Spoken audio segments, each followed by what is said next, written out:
Hey everyone, and welcome back. Today I'm going to talk to you about how I lived in Japan for a year and my JET program experience.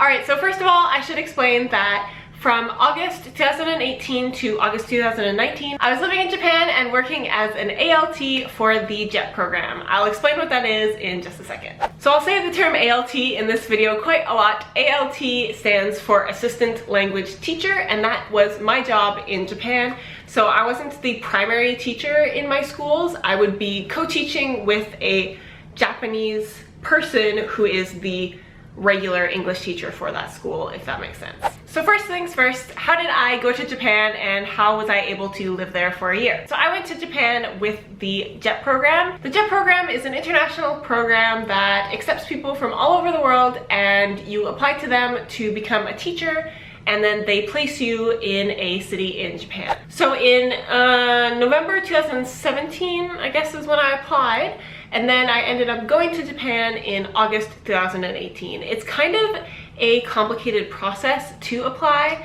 You gotta put together a lot of paperwork, you have to do an interview, background check, health check, all kinds of things to be able to go, and I was fortunate enough to be selected. What is nice about the JET program is you don't actually have to have teaching experience before you apply. I had zero experience, I had never coached anything, I had never taught a student, even an adult, how to do anything.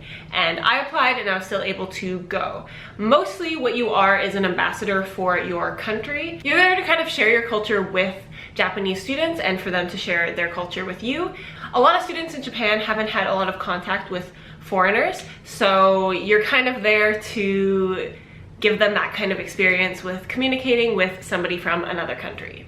And also obviously to teach them English, which is the main purpose of why you're there. So let's talk about where exactly in Japan I was living. Since I don't live there anymore, I can tell you. So I was living in a city at the very tip of Japan in Kyushu. So it's very end, right before you're gonna go across the water to Okinawa. So very, very south. I was living in Kagoshima City in Kagoshima Prefecture, which is the capital city for the prefecture. As far as Japanese cities go, it's a fairly small one, but it was still quite a large city. There were baseball stadiums, movie theaters, like I wasn't in the middle of nowhere. We even had an international airport, so you know. So the thing with the JET program is you can't actually decide where you will be placed. On your application, you can make a few requests. I think you can choose like 3 places that you would like to be placed in. I did not choose Kagoshima. I don't know anybody who chose Kagoshima who got placed there. I'm not sure how much those recommendations are taken into consideration. I requested like Nara and Saitama and stuff, which is way north compared to Kagoshima, so I definitely don't think they looked at my requests at all, but that's alright because I ended up really enjoying Kagoshima. So at first when they gave me the placement, I was like, oh my gosh, where the heck is this? It's so far from Tokyo. I'm not even gonna be able to take the train there. Yes, it's a 7-hour train. I believe it's a 7-hour train on the bullet train, the Shinkansen, from Kagoshima to Tokyo. It's very far. So I was kind of upset about that. I was like, oh, I was excited to have like weekends in Tokyo and like whatever. But I was fortunate enough to be placed with my boyfriend, which is very rare, but it does happen. So yeah, even though I didn't get the placement I wanted, I did get placed with my boyfriend, so I kind of had to cut my losses in that regard. So Kagoshima ended up being a wonderful city. I loved living there.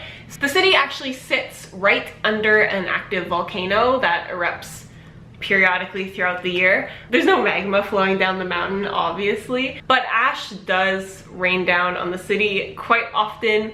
Sometimes you can't feel it, and there'll just be a little bit of ash accumulated on your balcony and in the fronts of stores and things, and sometimes you'll be walking down the street and you can just feel it all on your face and you can see it in the air. It was a really interesting experience, but you grow to really love that darn volcano. So in terms of placement with the JET program, it's kind of a mixed bag. Since I didn't really get any say in where I went, there's kind of no way to know if you will get placed in a city where you will have other foreigners with you, or if you're going to be the only foreigner placed in that city. So in Kagoshima City, we had a lot of ALTs. I was placed in the actual city at the Board of Education. So I believe we had 18 people in total. Maybe I'm wrong. One of my friends is gonna message me and say I'm wrong. But anyway, around 18, there was quite a few of us, maybe less, maybe 11. I can't remember. I don't wanna count how many people there were. But anyway, so I was kind of, as soon as I arrived, given this like group of friends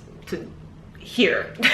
You're going to be living in close proximity and like working with these people. They're your new friends. Here you go. And there were also, I believe, 10 ALTs. There must be more, but 10 ALTs kind of placed around the city in other, in the prefecture in other cities. There's definitely more than that, maybe 40. There's a lot of them.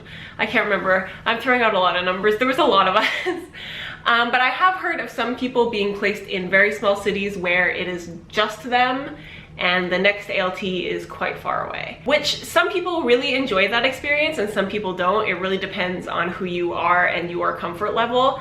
But unfortunately, you can't really change your placements. If you apply for the JET program, you just have to kind of be ready to possibly be placed in a small town where you will be the only foreigner. But those people do have really great experiences. I think that there is a lot of merit in that. It will be easier for you to make actual local friends.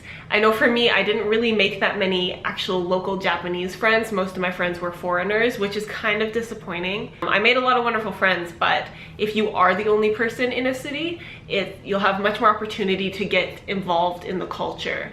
It really just depends on what you want to get out of your experience while living in Japan. So as for my apartment, so this is again different depending on your situation. On the JET program, your employer in Japan will figure out your accommodation for you.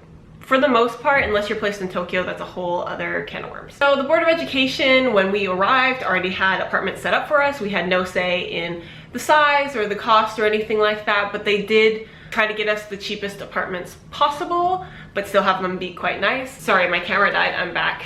I don't know if I've moved. What was unfortunate in my case was that my Board of Education got me a separate apartment from my boyfriend, even though I had already been living with him for 2 years in Canada. Japan doesn't really recognize like common law relationships or being boyfriend-girlfriend in the same way that we do in the West.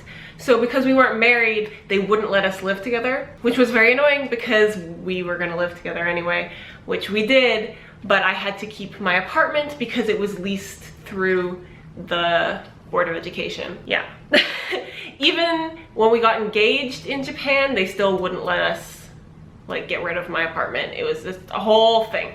So I ended up having to pay for my apartment and not even live in it. And I lived in his, and kind of my apartment ended up being where people's families keep their luggage when they come to visit, basically. And I let some people stay there overnight. So that kind of sucked. What can you do? If you have ever lived in Japan, you know that bureaucracy there is just a nightmare and you kind of can't really go against the system that's already put in place. So if they say you have to have the apartment, you have to have the apartment.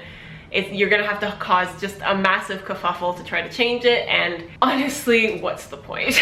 Apart from like the issue with like me having to have my own apartment, the apartments we were given were very nice. They were for a very good price, especially compared to where I live now, where the rent is insane. The apartments are obviously quite small because it's Japan and apartments are small, but they were nice. Unfurnished, which was annoying, but nice. I do know a lot of people can just inherit an apartment from whoever was in the program before them, and then you can get like furniture and stuff from them. We weren't allowed to do that. Again, it's always different on the JET program. It's different for everyone. So before we move on to work, one other thing I will say that was great about being in Japan on the JET program is that you get a lot of holiday time. You get all the national holidays, which there are tons in Japan. And then we also got 20 days of holiday time, which if you use them wisely, you can give yourself a lot of like long weekends or add on to like a holiday week. And yeah, basically at the end I ended up taking a bunch of random days off because I just wanted to use them up. But so as a result, since I had a lot of vacation time, I was able to travel around a lot. I didn't travel as much as I wanted to, and that's because I had intended to stay for 2 years and I only ended up staying for 1. Maybe I can make a future video explaining all my reasons as to why I didn't end up staying for a 2nd year. But yeah, it was unfortunate that I didn't do as much traveling as I had hoped, because I had always had the intention of doing it next year, which didn't happen. But yeah, so even though I was working full-time, I got to go to Tokyo for Christmas.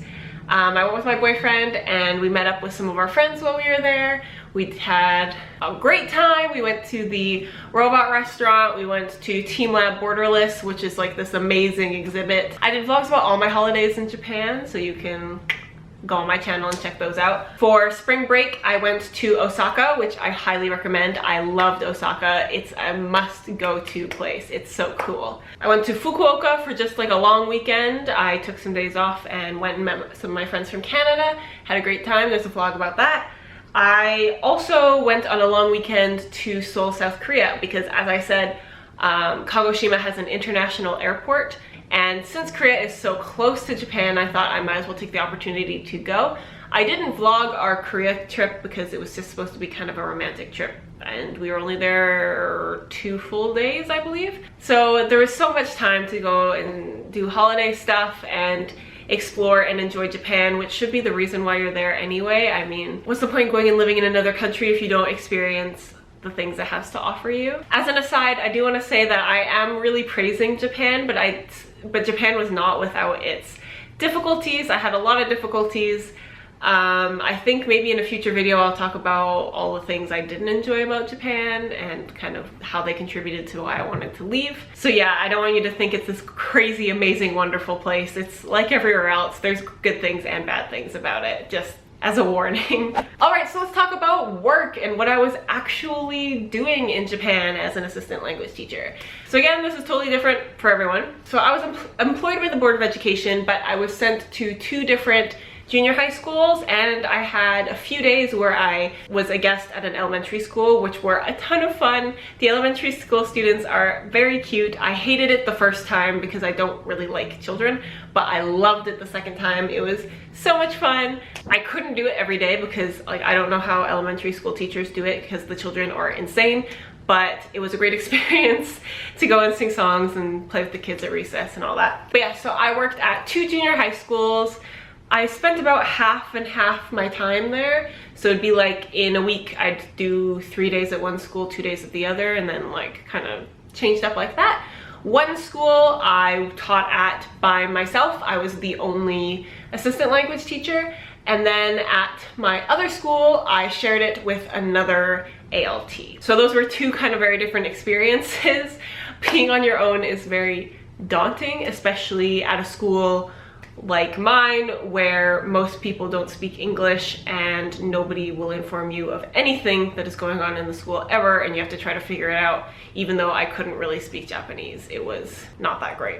But yeah, so the school that I was at by myself was kind of a sports-centered school. They were really focused on baseball. They had tons and tons of sports trophies in the hallways. Since it was a sports school, a lot of the kids were kind of crazy. Not like crazy, but not well behaved. I had some difficult classes at that school, but I still enjoyed myself. At my other school that I shared with another ALT, that was a much more formal school, so because it was the model junior high school for the city, so we had to wear suits every day, very like Japanese style, like serious. The kids are super serious. They're very smart. So that school was very strict, but I still really enjoyed it. I actually sometimes enjoyed it more than my other school. As an assistant language teacher, I was co-teaching at these schools. So I'd get a schedule for English classes I'm to attend, and then with the permanent English teacher, who they would be a Japanese person who teaches English at the school, I would help organize class with them. So I was kind of the guest when I would come into those classes, so I would bring games or teach them something about like Canadian culture, or I'll be honest, it wasn't my favorite job in the world. For the longest time I thought I wanted to be a teacher and I wasn't sure if I did or not, and so this kind of gave me the opportunity to actually be in a classroom with children and see how I like it. I still think maybe in the future I could, but right now it's not exactly for me. Yeah, outside of the classroom, if I didn't have class, or sometimes my classes were canceled, which happened far too much to me, I would like mark student papers or homework, or help the teachers mark tests or anything like that. And sometimes I'd have nothing to do, so I would just kind of wander around the school, see what the kids are doing, or just hang out in the teacher's room, drink coffee. Yeah, it was pretty chill. I also got to participate in a lot of things at the school, which was really awesome. So I went to Sports Day, which is this huge thing in Japan. If you watch a lot of anime, they always talk about Sports Day because it is a big deal. They do it in elementary school, junior high school, and high school. The whole school participates. There's like a relay, which was usually the big thing. They do like dance performances sometimes. There's club performances. There's like class races and that kind of thing. It was really cool. I had to sit in like sweltering heat and watch the kids play, but it was pretty fun. It was a great experience. I got to go to the culture festival as well, which is where the kids put on this like giant theater production thing. So I got to see some of my kids act. It was all in Japanese, but it was really interesting to watch. They were singing, dancing, acting, a lot of stuff about World War II, because they do a lot of stuff about World War II in Japan. I also participated in speech contests, so getting the kids ready for the contests and judging the contest, which was pretty fun. Graduation, which was a great day. So I went to some of my kids' graduation. I wore a suit, took pictures with them. Graduation was very long and cold, but it was really wonderful experience. I really enjoyed it. The kids sang songs and gave speeches about how wonderful their teachers were and how much they're gonna miss their school, and it was just a very nice thing. If you do ever get to teach in Japan, or even just like have the opportunity to go to a Japanese graduation, you should. All right, so the other great thing about the JET program is the friends you make there. So before you leave to go to Japan, you'll have like orientations in your home city where you'll get to meet other people from your city who are going to Japan, and so you'll make friends with them at those orientations, and then you all go together on the plane and you do orientation in Tokyo. So we hung out with our friends from Canada when we were in Tokyo and like had some good times. And then when you get to your city, if you are placed with other people, then you'll make friends with them, or maybe you'll make friends from your prefecture. And they're just the best friends I've ever made in my entire life. I just cherished them so much. It was so hard to leave them. Yeah, because you form this great connection since you are living in a different culture, and there's a lot of difficulties that come with that, and so you kind of form that bond through your shared difficulties and happiness and excitement and all the things that come with moving to another country. There are also the Japanese friends that you make. So I didn't make that many, but I did make some good friends with some of my coworkers at my schools. So they're just such great relationships that you wouldn't make otherwise. The friends I made on the program, both Japanese friends and friends from all over the world, really are just so great. And like now, if there's so many cities in the world I can travel to and like text somebody and meet up, and I've got friends everywhere. So like, how many people can say that? All right, so finally, to conclude, what I learned from my experience on the JET program and living in Japan. So I have changed a lot since I left for Japan, let me tell you. So before I left, I kind of hid the fact that I was terrified of public speaking. Like, to stand in front of a class and talk was the worst thing ever. Like, when I had to do that in university, I couldn't sleep all night the night before. And then I applied for a job where that's where I had to do every single day. And so as a result, I'm no longer as scared of public speaking. Like, I mean, I guess if you asked me to speak in front of like a room of 100 people, I'd still be like understandably nervous, but I had to do that many times. Sometimes randomly they're like, hey Saxon, come speak in Japanese, go. and I have to go stand up on stage in front of the whole school and be like, konnichiwa minasan, and like try to come up with some Japanese on the spot. So it really made me much less shy and much less fearful of speaking in front of people, since it was kind of just like thrown into it and I had to do it every day as my job. So you kind of just had to snap out of it and do it. Being in Japan has also helped my social anxiety a lot. I used to be terrified of leaving the house, of like going out to restaurants with friends, even like made me feel like really anxious and sick, and I didn't want to go, and I'd like want to cancel, and I'd try to flake on people a lot because I'd just be like, I don't know, I'd have this like horrible feeling about it.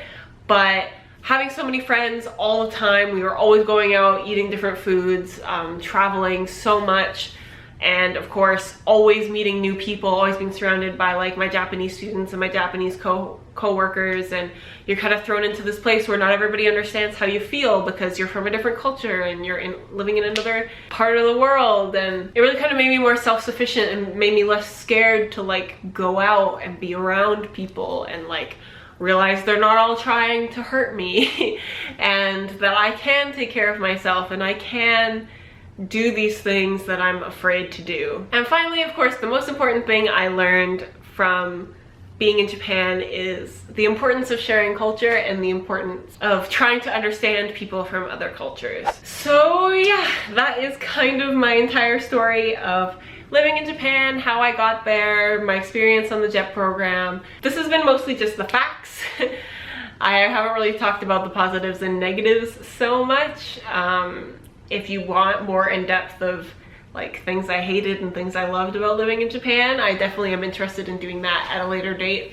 I do want to say, if you're somebody who's thinking about going on the JET program, it was an amazing experience and I do definitely recommend it. It's worth all the struggle to apply and do the interview and sell all your things and move across the world. Like, it's an experience like no other, and you will not regret having done it. Experience is always worth it. So yeah, to travel is one thing, to travel is great, but to actually work in another culture is a whole other experience. And if you have the opportunity to do it, you should definitely at least try. Your country will always be waiting for you, but the opportunity to live in another one won't always come. Anyway, I hope you have enjoyed this video. I hope it was informative. If you like this video and you want to see more of me, then don't forget to subscribe. Anyway, that's it for this video, and I'll see you in my next one. Bye!